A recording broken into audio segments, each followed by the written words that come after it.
एक बार एक किसान भगवान से बहुत ही नाराज हो गया। किसान बहुत मेहनती था, बहुत मेहनत से वह खेतों में अनाज उगाता, उसकी देखभाल करता, पर अक्सर उसकी फसल खराब हो जाती।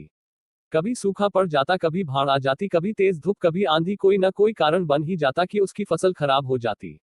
एक दिन वह किसान गुस्से में आसमान की ओर देखकर भगवान से कहा, हे ईश्वर, आपको लोग सर्वज्ञता मानते हैं कि आप सब जानते हैं, कहते हैं कि आपके इच्छा के बिना एक भी पत्ता नहीं हिलता, पर मुझे तो लगता है कि आप छोटी सी छोटी बात भी नहीं जानते। आपको तो ये भी नहीं पता कि खेती बाड़ी कैसे करते हैं। अगर आप जानते होते तो हर समय जो बाढ़, आंधी और तूफान आते हैं वो कभी नहीं आते। आप नहीं जानते कि कितना नुकसान उठाना पड़ता है हम किसानों को। यदि आप मेरे हाथ में यह शक्ति दे दे कि जैसा मैं चाहूं वैसा मैं मौसम कर दूं, फिर आप देखना मैं अन्य के भंडार लगा दूंगा। भगवान इस किसान के तीखे वाक्य सुनकर मुस्कुरा रहे थे और वह किसान के सामने प्रकट होकर बोले, मैं आज से तुझे यह शक्ति देता हूं कि तुम अपनी खेतों पर तुम्हारी जैसी इच्छा ही तुम वैसा मौसम कर दोगे। मैं बिल्कुल भी दखल नहीं दूंगा, तुम्हारी इच्छा से सब कुछ होगा। किसान बहुत खुश हो गया।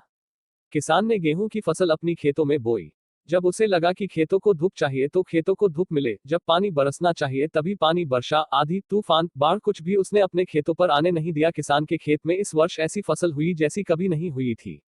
हरी भरी लहलहाती फसल। मन ही मन वह बहुत खुश हो गया और सोचने लगा, अब सबूत के साथ दिखाऊंगा भगवान को कि इसे कहते हैं शक्ति का सही उपयोग। मेरी सफलता देखकर उन्हें अपनी नियम जरूर बदलने पड़ेंगे। कुछ दिन गुजरे, फसल कटने को तैयार हो गए। किसान बहुत उत्सुकता के साथ फसल को काटने लगा, पर जैसे ही उसकी नजर गेहूं की बालियों पर गया तो उसने अपना सिर पीट लिया और वह रोने चिल्लाने लगा। गेहूं की एक भी बाली के अंदर गेहूं का दाना नहीं था, सारी बालियां अंदर से खाली थी।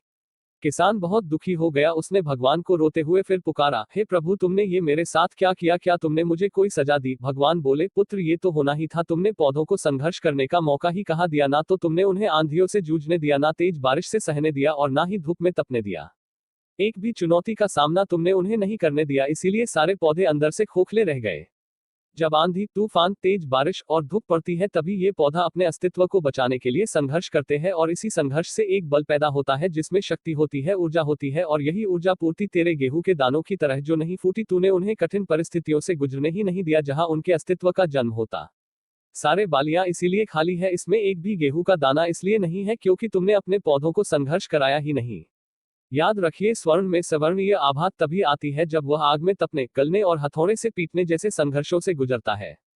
कोयले का टुकड़ा हीरा तभी बनता है जब वह उच्च दाब और उच्च ताप की मुश्किल परिस्थितियों से गुजरता है। इसी तरह यदि हमारी जिंदगी में कोई संघर्ष ही ना हो, कोई चुनौती ही ना हो, तो हम भी गेहूं की बालियों की तरह खोखले रह जाएंगे, कोई अस्तित्व नहीं होगा हमारा।